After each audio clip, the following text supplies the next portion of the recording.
Let us pray. O Lord, grant us a daily awareness of the precious gift of life which you have given us. As members of this legislative assembly, we dedicate our lives anew to the service of our province and our country. Amen.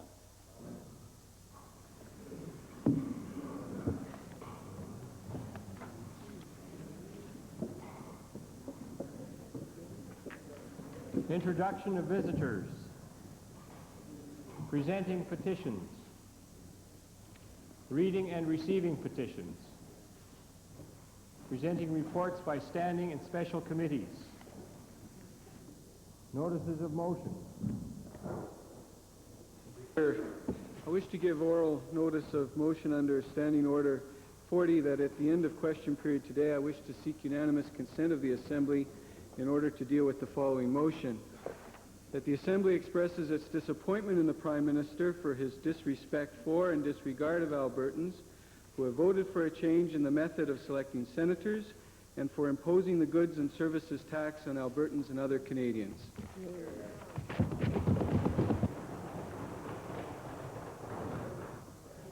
Introduction of bills. Edmonton Avonmore.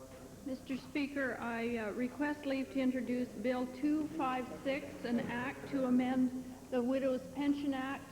This act would correct the discriminatory nature of the present Widows' Pension Act. The honourable member for Edmonton Avonmore has moved first reading of Bill 256, an act to amend the Widows' Pension Act. Those in favour of first reading, please say aye. Opposed, please say no. So ordered. Bill number 256, an act to amend the Widows' Pension Act, introduced by the honourable member, Ms. M. Lang, is now read a first time. Edmonton Highlands.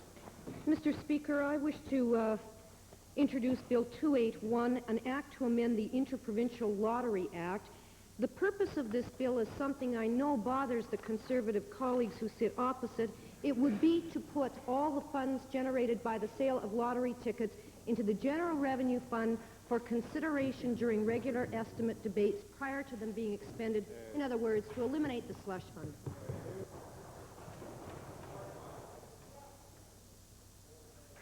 Member for Edmonton Highlands has moved first reading of Bill 281, an act to amend the Interprovincial Lottery Act. Those in favour of first reading, please say aye. Opposed, please say no. Carried. Bill number 281, an act to amend the Interprovincial Lottery Act, introduced by the honourable member, Ms. Barrett, is now read a first time. Tabling returns and reports. Yes, the Minister of Occupational Health and Safety. Mr. Speaker, I wish to table response to written question number 192.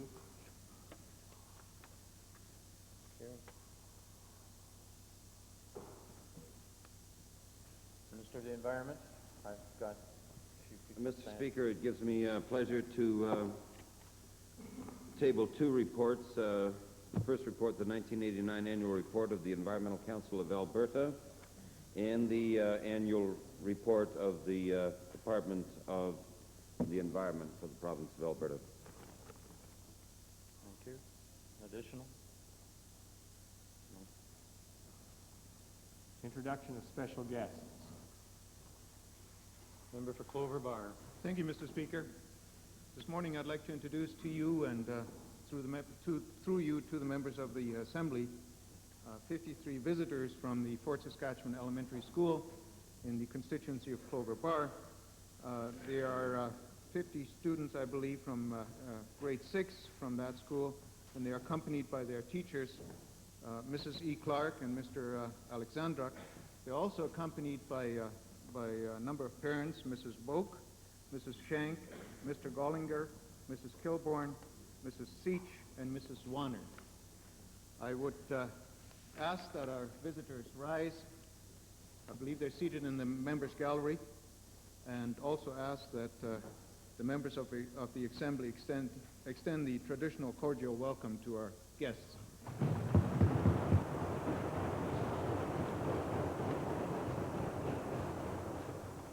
Edmonton Gold Bar. Thank you, Mr. Speaker. It's my pleasure this morning to introduce to you and to all members of the Assembly a group of 6 students from Capilano School in Edmonton Gold Bar. Mr. Speaker, they're seated in the public gallery with their teacher, Randy Kent, and I'd ask them to rise so that the members of the Assembly can welcome them. Thank you.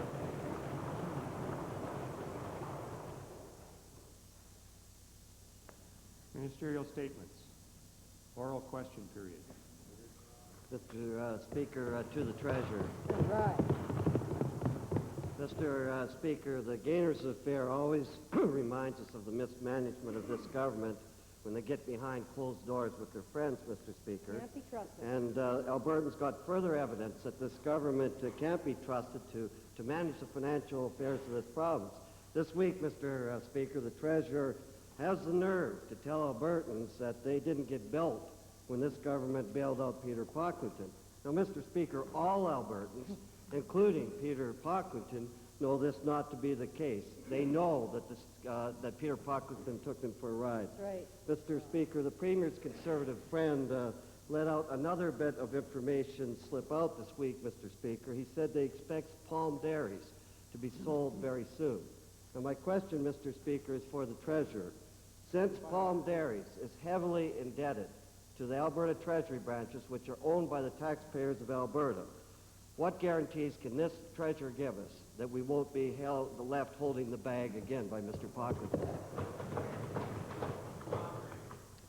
Well, Mr. Speaker, the activities of the Treasury branch, of course, are carefully maintained separate from the government.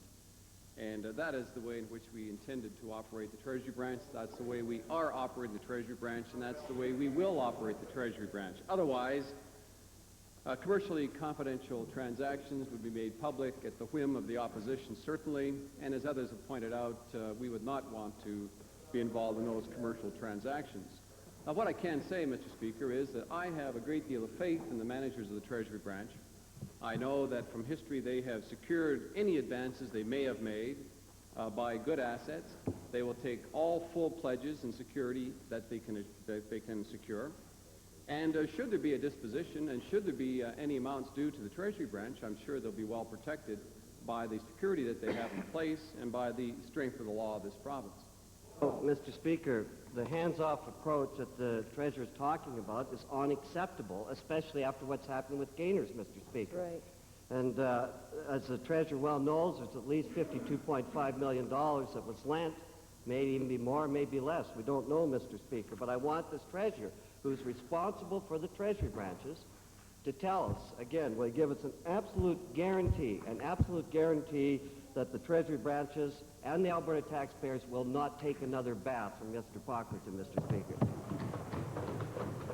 Well, Mr. Speaker, it seems to me guarantees are being used here quite loosely. It may have been guarantees that raised the question. I can't give a guarantee about anything in the future, Mr. Speaker, except that I can assure everyone, and I can assure Albertans, that we will, in fact, take all the assets necessary to secure our position, should the Treasury branches be involved. And I think it is a matter of public information. The Treasury branch does have a debenture against the Palm Dairies. But I know from the history of operations of the Treasury branch that they are very scrupulous in the way in which they protect their asset. Should there be a proposal for sale, I can assure you that the proceeds will go to buy down any debt that may be outstanding against Treasury branch loans, and that would be the first call on the assets. It is interesting to see the mismatch on questions here now, Mr. Speaker, between the Gainer situation and the Palm Dairy situation. I am a bit amused by some of the statements the Leader of the Opposition is making, in that, on one hand, he was claiming we didn't have enough assets to secure our position in the Gainer situation, and now, according to the former shareholder of Gainers, the assets that he claims are there are far above the amounts that I've reported to this Assembly. So it seems to me in both cases the province is well secured. In the case of Palm Dairies, we will maintain our security and protect the assets in the interest of Albertans and the taxpayers of this province. Mr. Speaker, I'm a bit amused by that answer, Mr. Speaker. You know, now going by Peter Pocklington's word, Mr. Speaker, that they have the assets. Why not open the books then, Mr. Speaker? Why not open the books again? But my question, Mr. Speaker, has to do with a very specific, where the minister can't get around saying he doesn't have control of this. Peter Pocklington used the credit of Palm Dairies and Edmonton Oilers at the Treasury branches to guarantee Gainer's debts, Mr. Speaker. and he has a letter of guarantee from Lloyd's Bank that we've taken over for $2 million, Mr. Speaker. We worry about him moving his accounts out of the Treasury branches if he sells Palm Dairies, Mr. Speaker. So I ask this government, will this government immediately demand payment under this guarantee while it still has the opportunity, and if not, why not? Right on. Well, Mr. Speaker, the dealings of the Treasury branch with the former shareholder of Gainers, the owner of the Oilers, and the owner of Palm Dairies, I don't think is appropriate to be discussed here, because you would only see one aspect of the way in which the Treasury branch security is maintained. What I can say, as I said before, is that the Treasury branch takes all caution, all legal protection of any monies they may have advanced to Mr. Pocklington, to Palm Dairies. If there is a disposition of those assets, full security will be maintained to protect the Treasury branch. And if there are other liabilities or outstanding amounts due to other companies as a result of Mr. Pocklington's affairs of the Treasury branch, those also will be fully protected, Mr. Speaker. I can give you that assurance. I know from the history of the Treasury branch operations that's the way they will maintain their position, and I can assure you that is the record, and that will also be the future, Mr. Speaker, in terms of these negotiations. Second main question, Leader of the Opposition. Mr. Speaker, we've heard that song and dance before with Gainers, Mr. Speaker, but my question is to the House Leader. Mr. Speaker, yesterday, frankly, this government showed its commitment to fighting the GST as a mile wide and an inch deep, Mr. Speaker. They're obviously trying to put on the best face, lots of lip service. We're against the GST, and boy, we've fought it all the way and all the rest of it, Mr. Speaker. And it's nothing but rhetoric so far, Mr. Speaker. Nothing but rhetoric. Mr. Speaker, and that's too bad, because we perhaps could have defeated Mr. Speaker, and especially this weekend, you have the federal conservatives there. You could have really put the pressure on, Mr. Speaker. In view of the answers from yesterday, or the lack of answers from the Treasurer, I ask the House Leader, does this government plan to do anything at all before the GST becomes law? Mr. Speaker, the provincial treasurer has been dealing very effectively with these questions over the last several weeks in this legislative assembly. I would remind the honourable member that we brought forward a comprehensive paper which we outlined the objections that our government takes to the goods and services tax.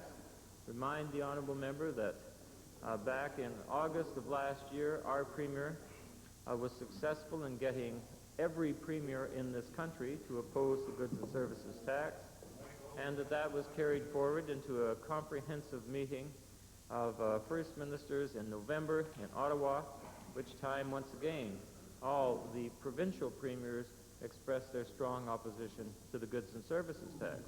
And that was done under the leadership of the premier of this province. And believe me, up until he took those actions, the other provinces were not prepared to take the strong stance that they have done.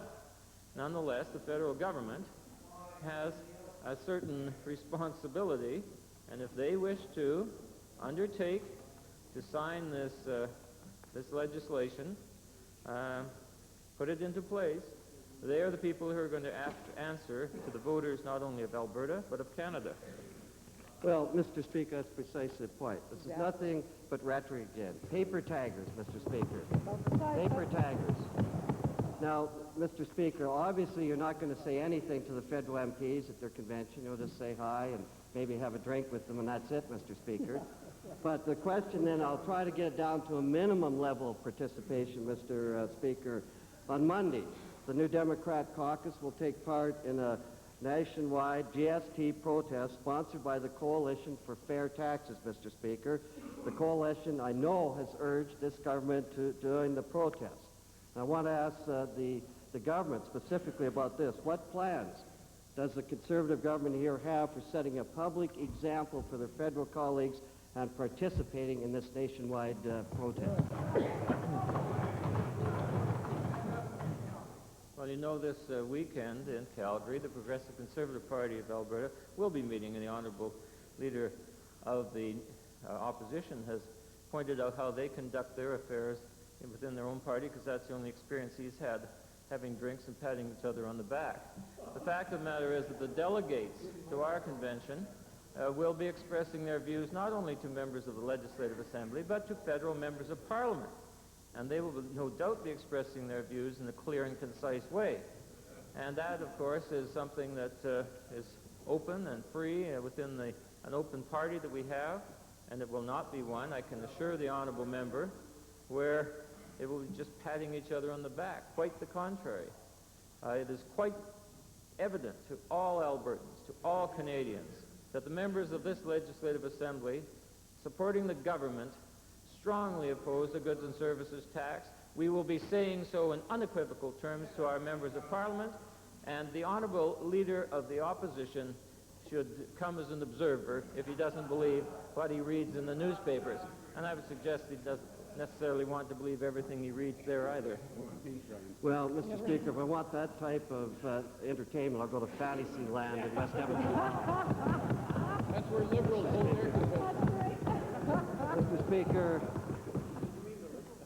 one minimum thing. This GST day is not only on the weekend, Mr. Speaker. I know that they're busy, but let's give them one last little minimum chance, Mr. Speaker. I have a stack here of anti-GST ballots as part of that nationwide protest, Mr. Speaker.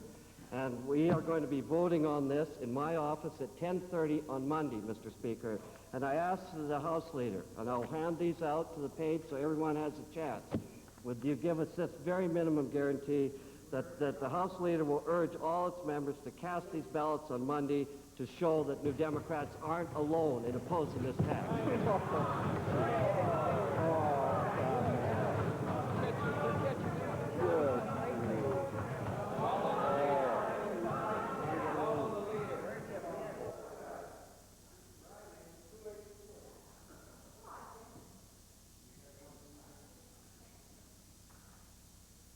Deputy Premier. Well, the honourable leader of the opposition can tell his members to do what he tells them to do. I will, however, not undertake to dictate to the members of the Legislative Assembly supporting the Progressive Conservative Party what they do with that particular ballot. I would point out that that particular ballot, however, which I have seen, contains more than just opposition to the goods and services tax. Yes, it does. Yes. Quite a bit more, actually. That ballot has a lot of other implications in it. And as is usual, rather than speaking with a direct and clear voice, the NDP would like to invoke a hidden agenda upon the people of Alberta.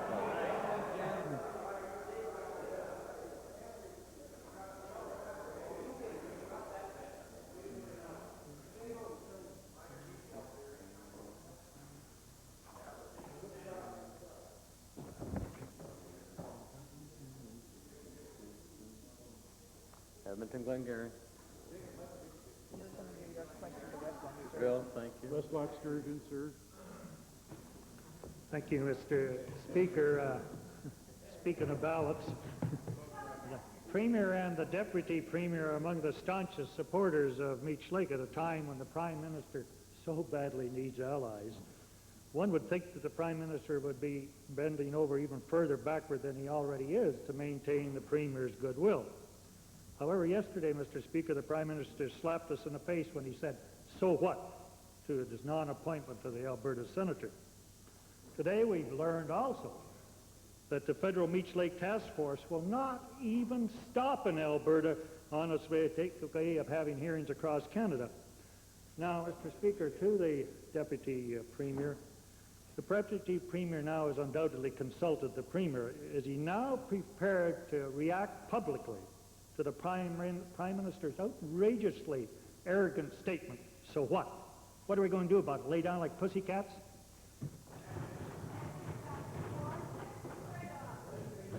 Well, I find this rather interesting coming from a party that did not support the Senatorial Election Act. Yeah, really.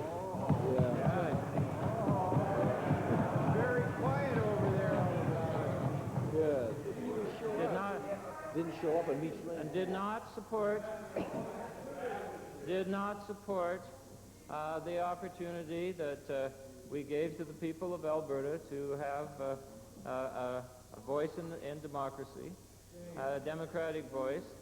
And Mr. Speaker, I can assure the honourable members of the Assembly and all Albertans and all Canadians that we still believe that the principle of democracy that this legislature approved last year and put to the people was the right thing to do. And that the Prime Minister in his response is wrong. Does that satisfy the honourable member? No doubt it will not satisfy him. He wants me to make some outrageous statement. Oh, the leader of the Liberal Party, having passed on to the member for Westlock Sturgeon the opportunity of asking the first question, now wishes to interject. Now, if he'd wanted to ask the question, Mr. Speaker, why didn't he do it in the first place? Sure, I'll stand up and fight.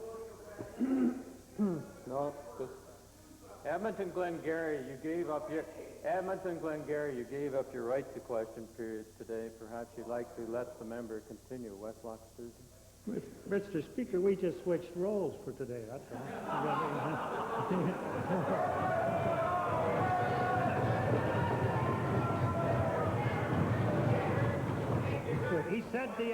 He said the act wasn't supported. It had as many holes in it as the government's underwear, Mr. Speaker. That's why it wasn't supported. Now, what I want to ask the Deputy Premier, will at least the Deputy Premier screw up the courage amongst all his friends this weekend and recommend to his party's convention this weekend that they vote on the Meech Lake Accord, whether they like it or not, that first little baby step towards standing up and fighting. Yeah, that's...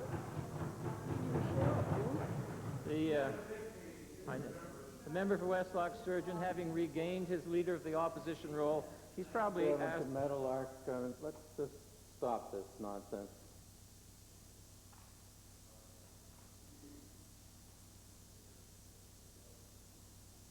Deputy Premier. I was just going to compliment the member for Westlock Sturgeon for having asked his question in a provocative way, and he's actually perhaps should be given the opportunity more often. The fact of the matter is that the delegates that come to the Progressive Conservative Party conventions are not dictated to or directed by the leader or the deputy premier or by the members of cabinet. They come there prepared to discuss and vote on resolutions without being told from the top how to do it. Obviously, the honourable member for Westlock Sturgeon is not familiar with an open party. And that, in fact, a debate will take place at our convention. And I will be prepared to listen to that debate and not to try and control it. That's democracy. Are you going to act on it? Mr. Speaker, I didn't ask him to pass it. I just asked him to bring it forward onto the floor. But, Mr. Speaker, along that line, evidently, we can't expect those bunch of patronage seekers in Calgary to do anything. Would the Deputy Premier go so far as to announce public hearings on Meech Lake, public hearings in the province of Alberta? Albertans have never had a chance when the few... Thank you. Thank you. The question's been asked. Thank you. Mr. Speaker, the honourable member for Westlock Sturgeon refers to the delegates who will be coming to our convention as patronage seekers. Once again, he's drawing on his own experience in his own party. And the front bench of his party are prime examples of knowing what it is to seek patronage from the federal Liberals.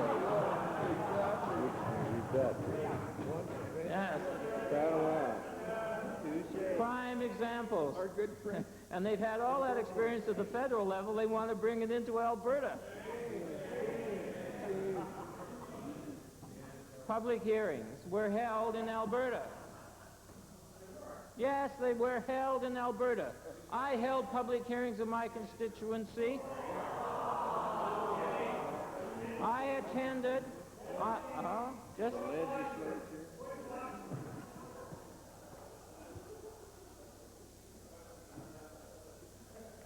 Honourable member for Three Hills. Mr. Speaker, my question to some degree follows up questions already raised in the House this morning, but I don't think that with the amount of rhetoric that has passed this morning that we really have a definitive position with respect to the Prime Minister's comments. Mr. Speaker, I would like to ask the Deputy Premier if he has had an opportunity to review those comments, and I would say that the people of the Three Hills constituency, having worked for Senate reform for many, many years, are obviously interested in the government's response to those comments. Mr. Speaker, I'm well aware of the role that's been taken by the Three Hills constituency, in particular one member there, Bert Brown, who has chaired the Canadian Committee for a Triple E Senate and who worked with me very diligently as a member of the Senate Reform Task Force to promote Senate reform across Canada, and I know that there is grave concern about the future of Senate reform as a result of the remarks made yesterday by the Prime Minister. I've had an opportunity of reviewing those. I can, having done so, I can tell members of the Assembly what the Prime Minister said yesterday was nothing new in terms of his position. He has not brought any new element into the discussions, except to say that a special select committee of the House of Commons would be given responsibilities in the near future of reviewing with Canadians a federal proposal. Now, we have not seen that federal proposal, and I think it is extremely important to note that the federal government has been promising this for some time. When we see that, we will have a better idea as to how to respond. Our government is firmly committed, as this legislature has told us to do, unanimously on 2 occasions, to promote the Triple E Senate concept, which was part of the Select Committee report of this Legislative Assembly. And that we are committed to do, and that is a message which we have translated to the Prime Minister, to the federal government, to every other government in Canada, and we will continue to support that, and I expect that our convention this weekend will endorse our continued efforts in that respect. Well, Mr. Speaker, that may be well and good, but I think that it's fair to say that while we're approaching the discussion about our nationhood, trying to do it on a fair and even-handed manner, Mr. Speaker, it has not gone unnoticed in my constituency that the Prime Minister, in fact, since Meech Lake was signed, has appointed senators from both Quebec and Newfoundland, and as well now, Mr. Speaker, Newfoundland, once having had their way, it appears to us, has now rescinded their support for Meech Lake. What are the implications of that on Senate reform? Well, Mr. Speaker, I've made it very clear on many occasions, and I will do so again, that the Prime Minister, having accepted the recommendations of the Premiers of Quebec and Newfoundland under Meech Lake, pursuant to Meech Lake, and having appointed senators under the process outlined there, is quite wrong to ignore the wishes of Albertans as expressed democratically last October the 16th. And I say it again. And we have said it, and we will continue to do so.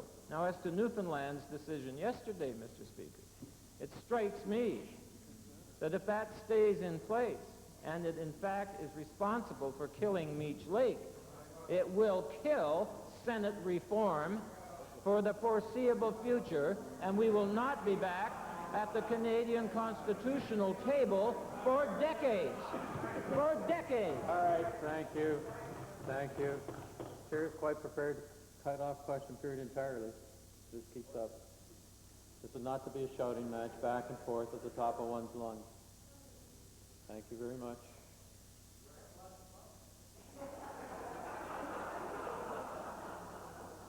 Not half as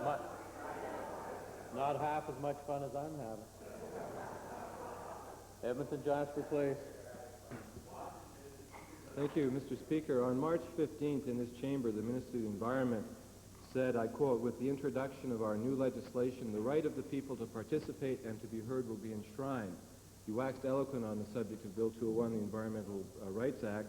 He said, "All the initiatives suggested by the honourable member for Edmonton Jasper Place will be addressed within the formation and implementation of the Natural Resources Conservation Board."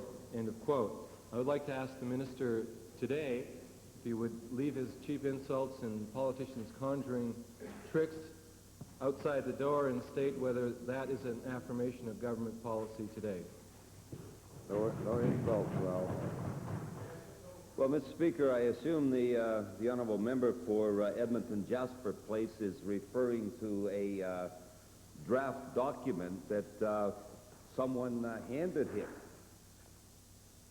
And I find it very curious that about 2 weeks ago, the honourable member went on and fumed and snorted and whined and complained about me not releasing the name of the individual who was involved in preparing new draft legislation for the environment.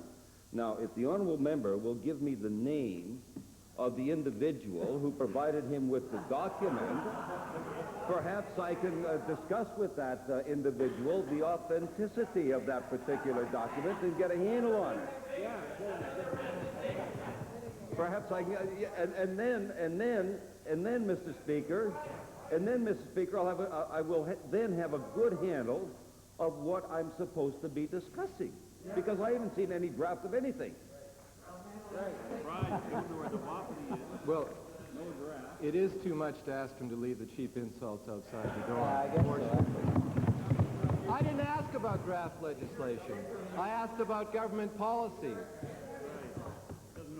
I wonder if the minister will state today his guarantee of the right of Albertans to participate in the process, to have intervenor funding for EIAs on every major project, whether that's government policy today or not. Well, Mr. Speaker, I assume that the honourable member has in front of him a draft document relative to the Natural Resources Conservation Board. It's clearly marked Draft 1. It's full of blanks to be filled in, something like a Dick and Jane book, you know? In the intervening weeks, Draft 2 has been prepared and is now been circulated, and perhaps Draft 3 is now in its initial stages. But, you know, Mr. Speaker, the opposition wouldn't know anything about writing good legislation, having never had the experience of being involved in writing legislation. And the difference between the government and the opposition, apart from the fact that we have won 6 elections and they have lost 6 elections, is that when we have Draft 1 completed, we go to Draft 2 and Draft 3 and Draft 4. When they have Draft 1 completed, they would probably table it as completed legislation. That's the difference, Mr. Speaker.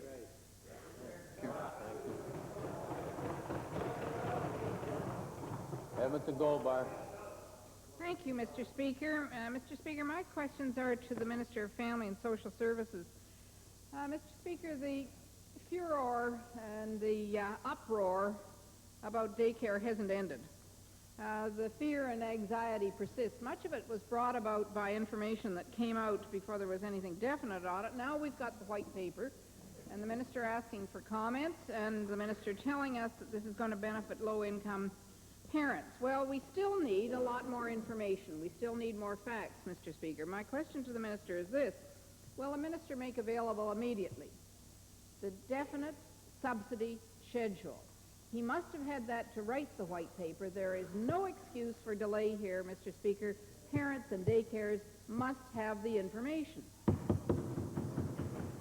Well, Mr. Speaker, we are going through a process of consulting with Albertans, working with daycare advocates, working with parents, working with daycare operators. It would be pretty difficult for me to provide a finalized statement of the subsidized program until we finalize, Mr. Speaker, the white paper. This is a consultative process. We're out, we're getting input, and once we've had an opportunity, Mr. Speaker, of receiving thoughts, suggestions, recommendations, again, from parents and daycare operators and daycare advocates, then we'll be able to provide them with that final information. But, Mr. Speaker, I wanted to point out that we are making every effort we can to provide as much information as we have available to parents. I can tell you that senior officials from my department have just completed visiting 22 different centers across this province, meeting with parents and daycare operators. I can tell you, Mr. Speaker, that I, as the minister responsible, have met with many daycare operators, daycare umbrella organizations, with many parents across this province, as well as in my own constituency. And I'm really pleased with the feedback that I'm getting, and I'm looking forward to continuing to work with parents and operators in finalizing a position paper that will allow us to continue to provide the highest quality daycare in Canada. No, Mr. Speaker. The minister's got it backwards once again. You're the one with the proposal and the one that's supposed to tell us the facts, what you intend to do. Mr. Speaker, the question is, if the minister doesn't or won't release the schedule, will he tell the people of Alberta who are dependent upon child care in this province, will he tell them what is the turning point? At least give us that information. That's the point at which the fees equal a subsidy. He must have that information, and there's no reason under heaven that we can't have that publicly. No, the member says from Goldbart. To consultation? Is there something wrong with consultation, Mr. Speaker? We think it's important to work with Albertans in addressing these needs. In reference to the cutoff levels, Mr. Speaker, again, we've indicated at this time that we are looking at shifting the subsidies that are currently cut off at about the $18,500 level to the $40,000 level. Mr. Speaker, that figure hasn't been finalized yet. It hasn't been finalized yet because we want to hear from Albertans. And again, when we've had their input, when we've had the opportunity of hearing their concerns, we're prepared at that point to respond and address them and provide all the information that the member is talking about. We're providing as much as is available to us at this time to parents, and we'll continue to do that as well. Redwater Andrew. Thank you, Mr. Speaker. Mr. Speaker, my question today is to the Minister of Energy, and then previously in this Assembly, the Minister has remarked on the enormous importance of National Energy Board's hearing on the tolling methodology as it relates to natural gas pipeline expansion. Mr. Speaker, I understand that the National Energy Board decision could affect pipeline expansion in eastern Canada and also into the United States. To the Minister, can the Minister advise this House of the implications that these hearings have to the long-term viability of Alberta's natural gas resources? Mr. Speaker, we have worked hard, this government, together with the industry, to impress upon the rest of Canada the importance of diversity of markets for Alberta natural gas. The National Energy Board, in their methodology hearing, will the results of those hearings will have an impact on moving 800 million cubic feet a day of natural gas. We do not want to be held hostage, Mr. Speaker, to any one market, and at this particular time we are constrained to our market opportunities. The Northeast United States, further expansion into Quebec and possibly into the Maritimes is something that we see as important, and have made our case to the National Energy Board that they should rule in favor of rolled-in tolling methodology. Mr. Speaker, the difference between rolled-in tolling and incremental tolling could mean a cost of about $500,000 a day to the industry and to the government. That's if incremental tolling is ruled by the National Energy Board. So obviously we have made a very strong case that the cost of expansion should be borne by the whole system rather than just by the incremental system. Thank you, Mr. Speaker. We all know that the National Energy Board hearings are scheduled for later this month. To the Minister, has the Minister of Energy any indication that rolled-in tolling methodology will succeed?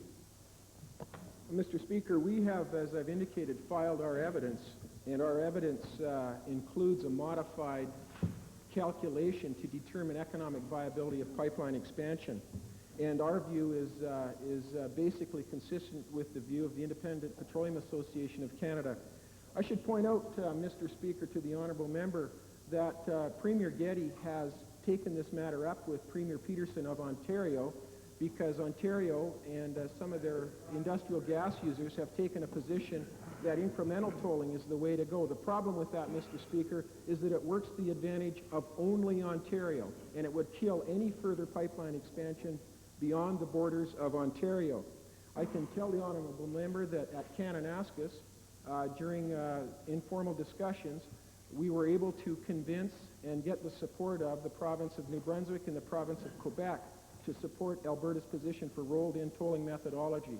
It is a very important and significant gesture by those two provinces, Mr. Speaker, and we feel and hope that their support at the National Energy Board hearings will win the day, and that we will, in the end, have a tolled-in methodology for pipeline expansion costs. Edmonton Avonmore. Thank you, Mr. Speaker. My question is to the Minister responsible for human rights. Yesterday, the Human Rights Commission passed a resolution calling for the province to implement employment equity programs promoting women, visible minorities, disabled persons, and Aboriginal people in the provincial public sector, as well as the educational system. Commission members noted that education and marketing strategies are necessary to make employment equity work. To the Minister, will she commit to putting in place the necessary legislation and strategies to implement employment equity with measurable goals and enforceability?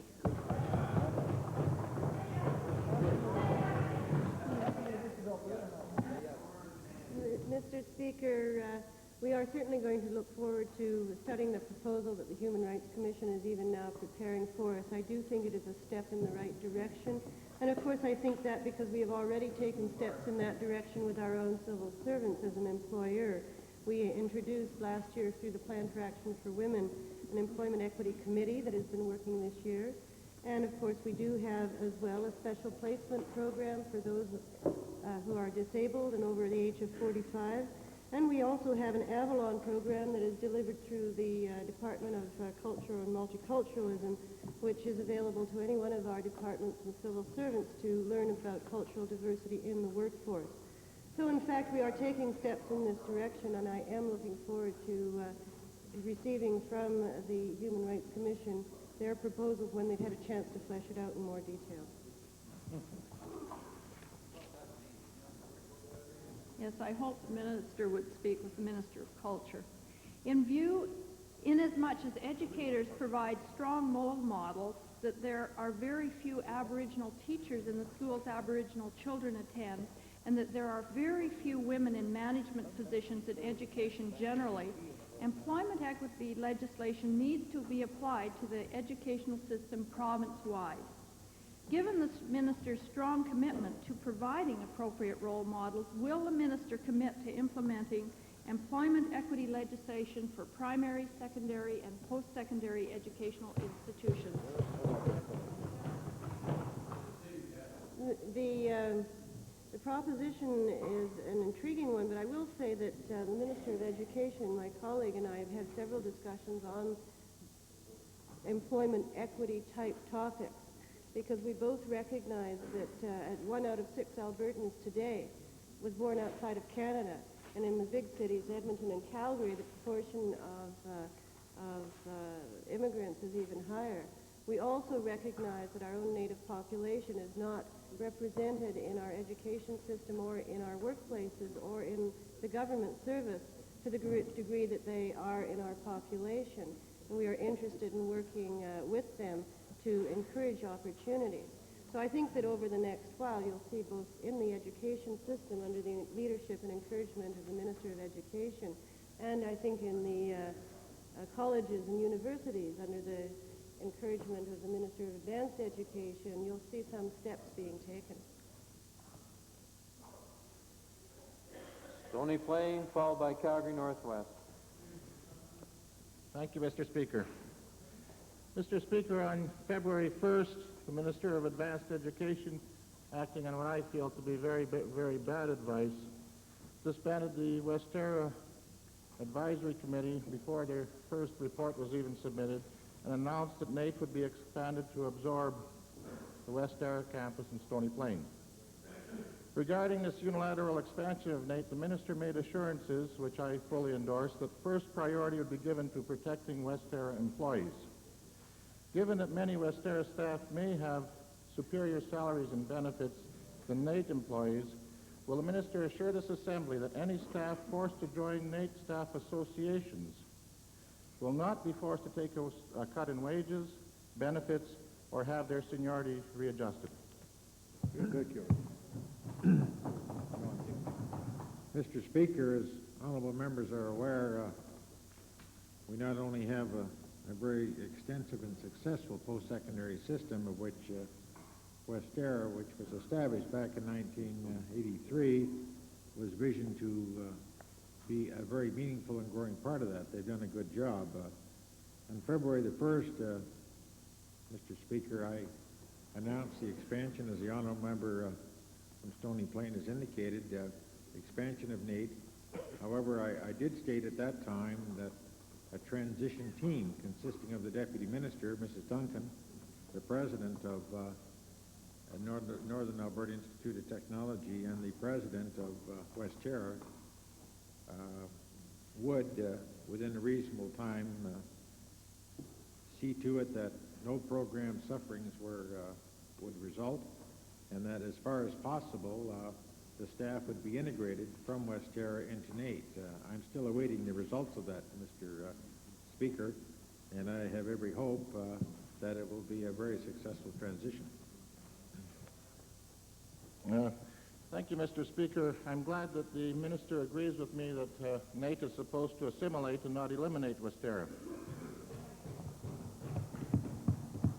And I certainly endorse that position. The budget has been cut by 50%. The budget cuts are going to come out of administration, faculty positions, cutting of salaries, hopefully not. Therefore, the conclusion must be that programs will be cut. Will the Minister guarantee that the students who have chosen Stony Plain Westera campus will continue to benefit from the current level of programming or even an enhanced level of programming with NAIT's assistance now and in the future? Mr.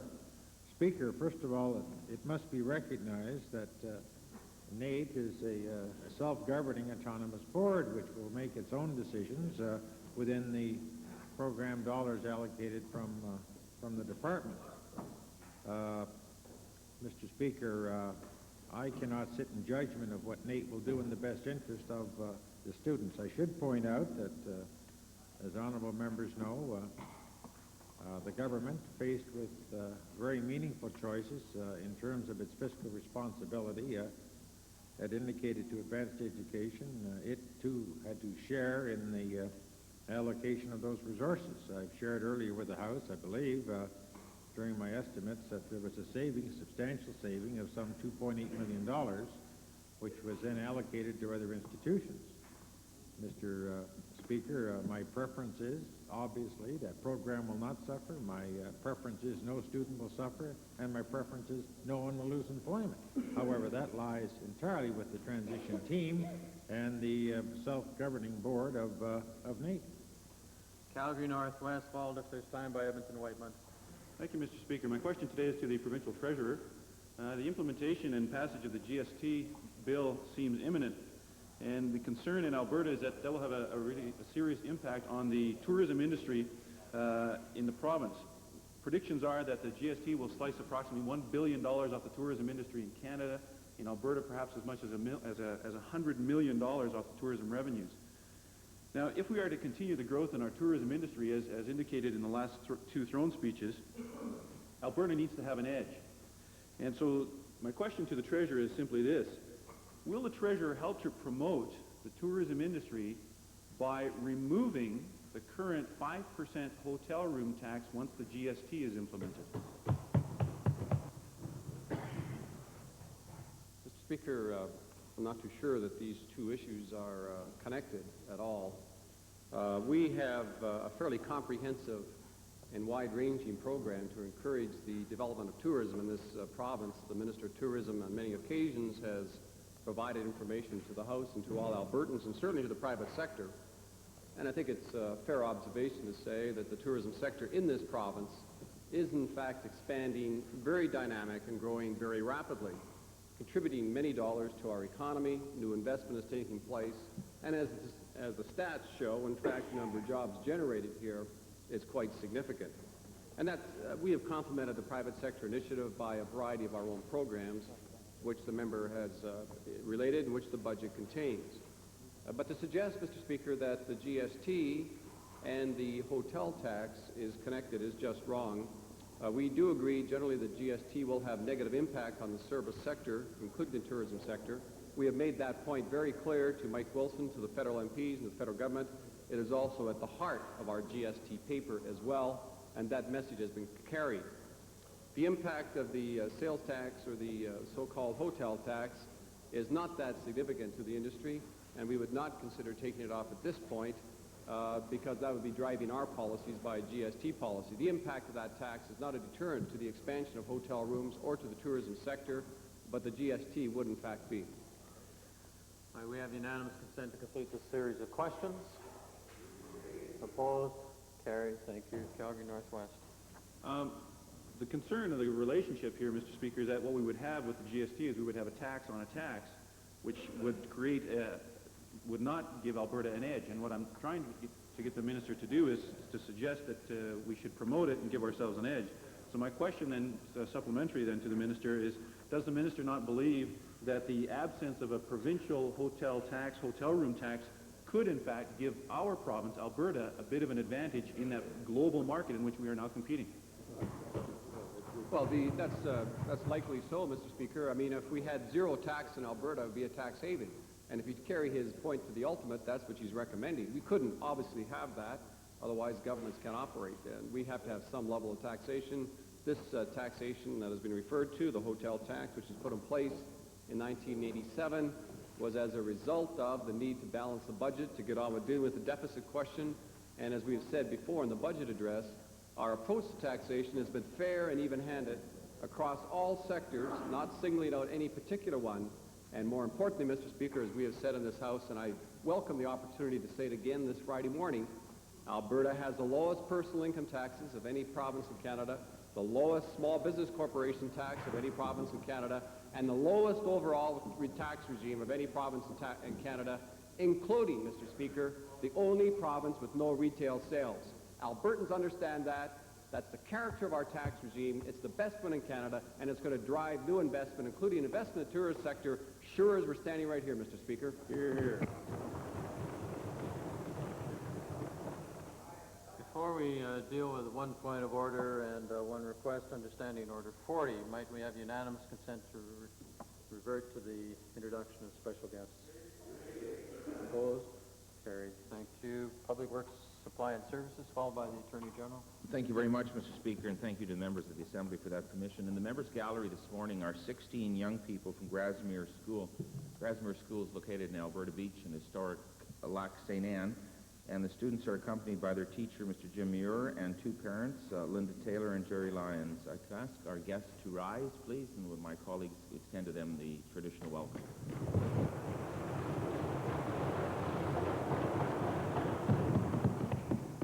Speaker, it's my pleasure to introduce to you 22 members of the New Sarepta Community High School, grade 12 class. They're here today with their teacher, Roberta Hay, and escorted with bus driver, Alfred Schlender. And they're seated in the members gallery and the public gallery. I'd ask that they stand and receive the usual warm welcome of the Assembly.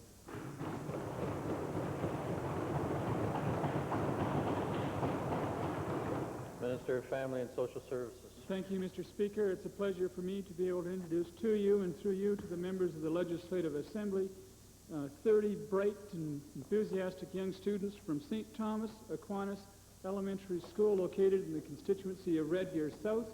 They are accompanied by their teacher, Jeanette Thompson, and by parents, Nancy Shanks, Faye Dion, Sharon Assen, and Jackie Ulrich. They are seated, Mr. Speaker, in the members' gallery, and I would ask that they rise and receive the warm reception of this assembly.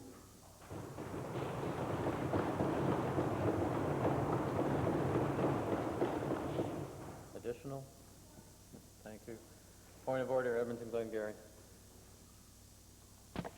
Speaker, the Leader of the Opposition earlier asked a question that included reference to gainers, that included reference to guarantees, that included reference to security, that included reference to Palm Dairies.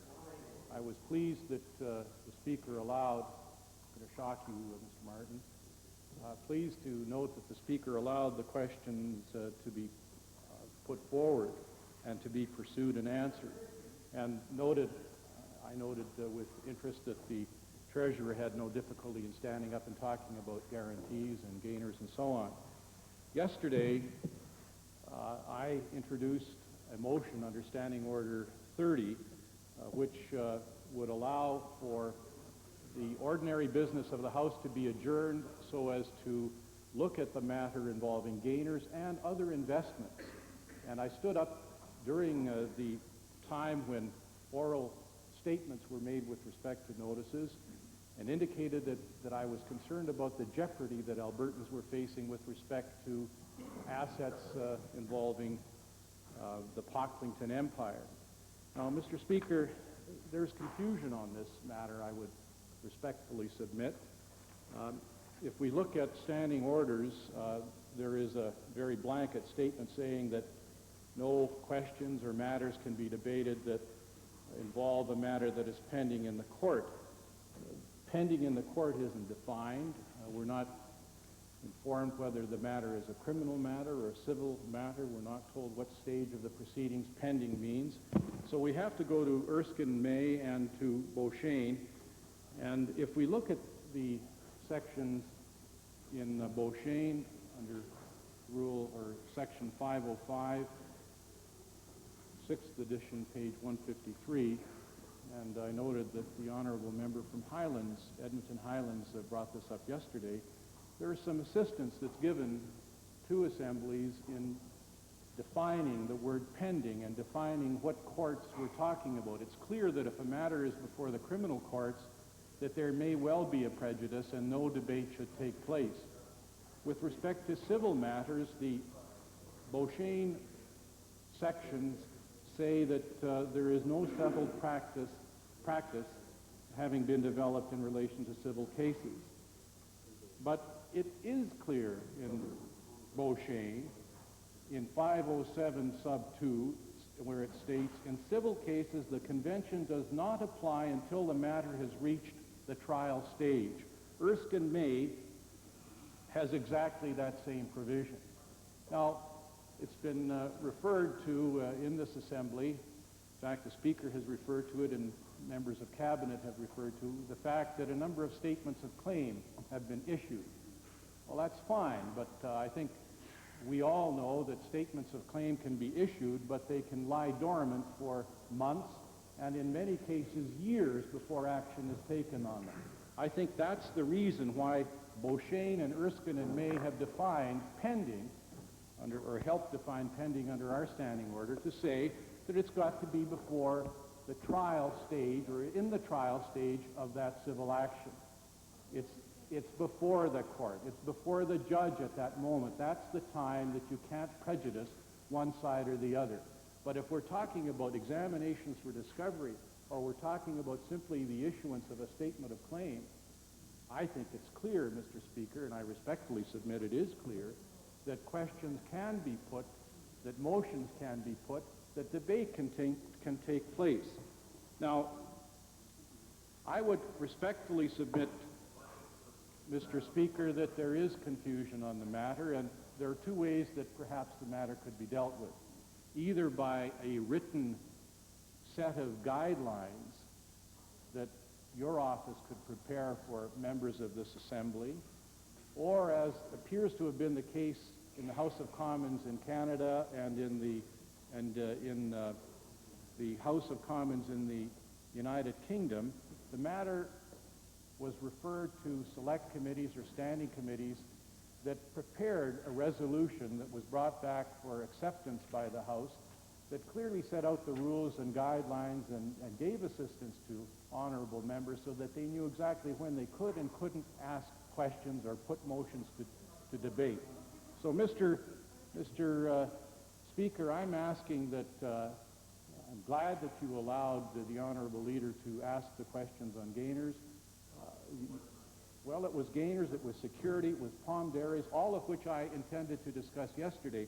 And another point I think that should be raised at this time is 509 in Beauchesne, Mr. Speaker, which says, the Special Committee on Rights and Immunities of Members recommended that the responsibility of the Speaker during the question period should be minimal as regards the sub judice convention, and that the responsibility should principally rest on the member who asks the question and the minister to whom it is addressed, the Speaker acting as an arbiter when there is some difficulty. Mr. Speaker, we need some assistance on this, and I'm pleading and asking that either a written statement be prepared by your office or the matter be referred to a select committee. What? Before the provincial treasurer, the member for Edmonton Glengarry was good at supplying references from Beauchesne, but the chair did not catch any specific ones from Erskine May.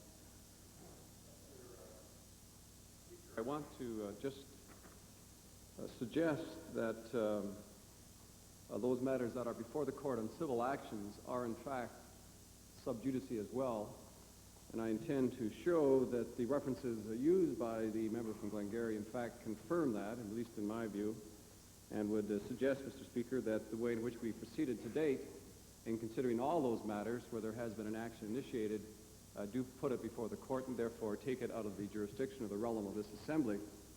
I draw to the Speaker's attention the fact that, of course, it is clear that we are guided by the House of Commons judgments, and since Erskine May has been used here, I'm assuming that that has been stipulated, that Erskine May is a substantive quote, and we can use the conclusions of Erskine May to support arguments here. And in fact, our standing orders under Standing Order 2 do in fact conclude that we are bound by the Legislative Assembly of London. And therefore, under that provision, Mr. Speaker, I would draw members' attention to, in Erskine May, that section where they talk to, on page 378 of the 21st edition, not the one I'm used to, but this one, Mr. Speaker, the resolution of July 23rd, 63 applies to the civil courts when they're referring to sub judice debate, and in General Barr's reference to matters awaiting or under adjudication in a civil court from the time that the case has been set down for trial or otherwise brought before the court. So, Mr. Speaker, you can see that in the general sense, those items which are of a civil nature are not, in fact, eligible for us to discuss at this point. I think it's quite clear. I think the way in which we proceeded before is the right one, Mr. Speaker, and if it is before the court, then, of course, we cannot comment on it. I would only add that the discussion today with respect to Gainers, with respect to Palm, with respect to the Oilers, was in a very broad kind of policy way. It was not in reference to any particular action which we have taken. The record should show that as well we are, in fact, under litigation against the former shareholder of Gainers on behalf of the government, and therefore I think the Sub Judice Convention does, in fact, apply. There's not a right of rebuttal in Glengarry unless you're about to supply the reference that was missing from Erskine May. Speaker, on a point of order, if the honorable treasurer had read the rest of the section, it's clear that these are interlocutory actions that are being referred to. Okay, thank you. Edmonton Highlands. Thank you, Mr. Speaker. Well, the guy ought to learn the rules, and for crying out loud. You know, when he's got a House leader that attends meetings and agrees to certain procedures, for crying out loud, they should be observed. Mr. Speaker, I'd like to respond to the provincial treasurer and his selective citations. He was very careful not to read the concluding paragraph of the citation from Erskine May, which is critical under the circumstances. And I do wish, yeah, sure, it's on page 378, Erskine May. It's the last paragraph. Successive speakers have exercised their discretion to allow matters to be discussed on which, although they fall within the strict terms of the sub judice rule, they have considered that no substantial risk of prejudicing proceedings would arise. Now, Look, the whole argument is one of logic. If you start with standing orders and work your way back, and I've had to run to the library during night sittings to look up the actual debates from which these rulings arise, you will find that, indeed, the sub judice rule is strictly applied under criminal cases.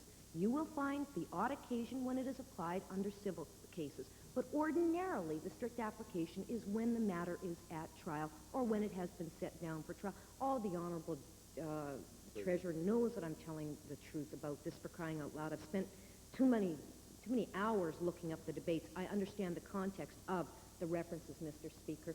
The point is this.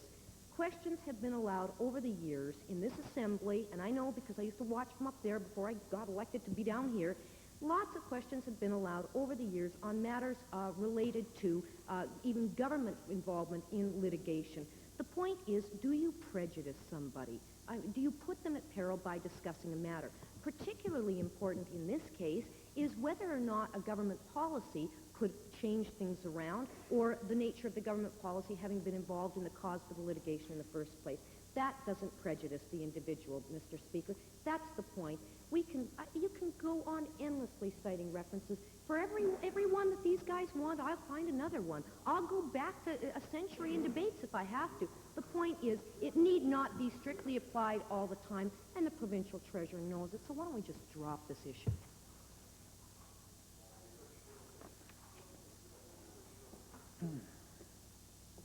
Well, there are a number of points to be made. First point to be made is that this is not reopening the decision of the chair yesterday with respect to Standing Order 30 request. The difficulty with that one is, had there been full range in debate in the Assembly, it might be fine for some members who have legal backgrounds to be able to tread a very delicate line, but for the majority of members in the House, it would be a very difficult situation indeed.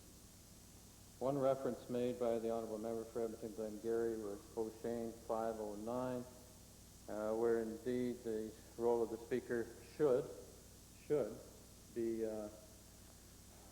not to have to be the real watchdog of whether a matter is sub judice or not.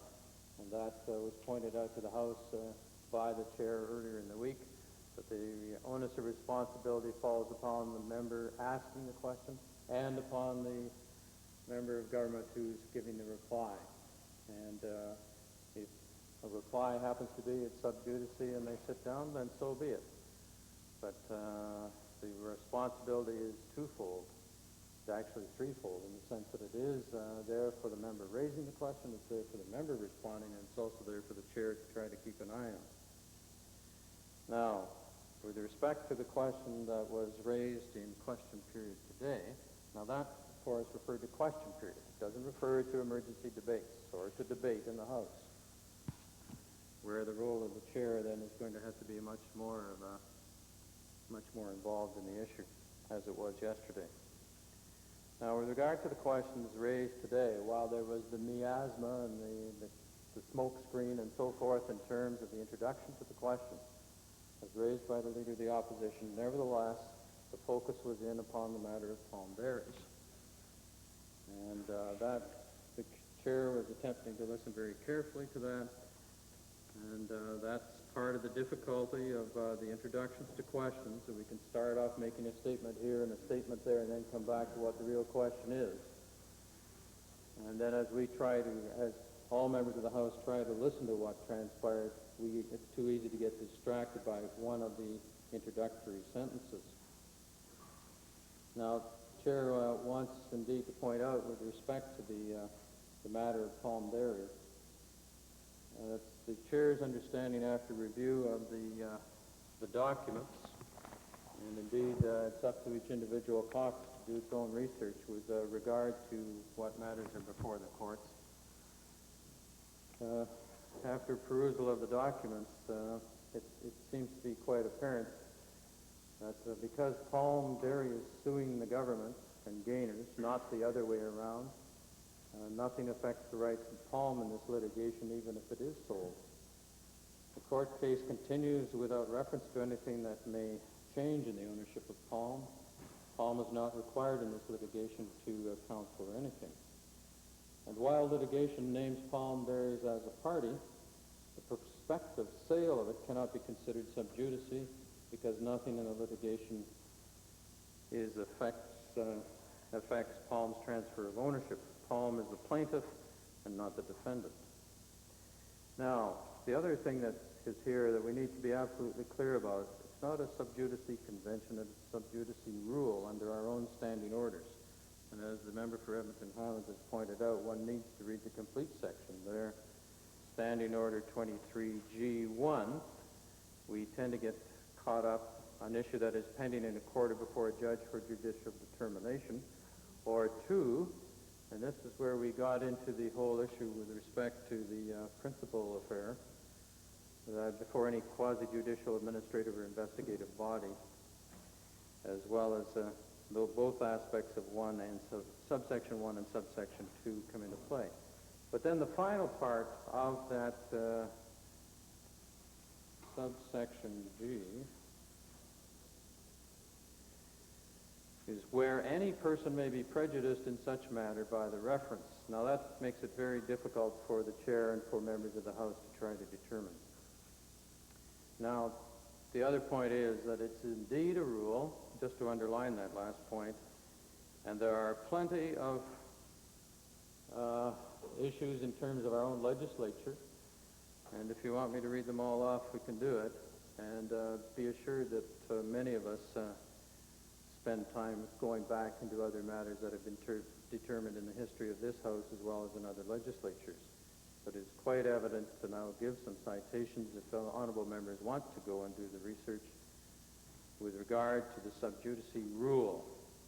March the 16th, 1927, May the 11th, 1978, May 12th, 78, March 27th, 87, March 12th of 87 again, June the 9th of 87, November 23rd of 87, November 24th of 87, December the 1st of 87, March 24th of 88, April the 11th of 88, June the 1st of 88, June the 6th of 88, June the 13th of 88.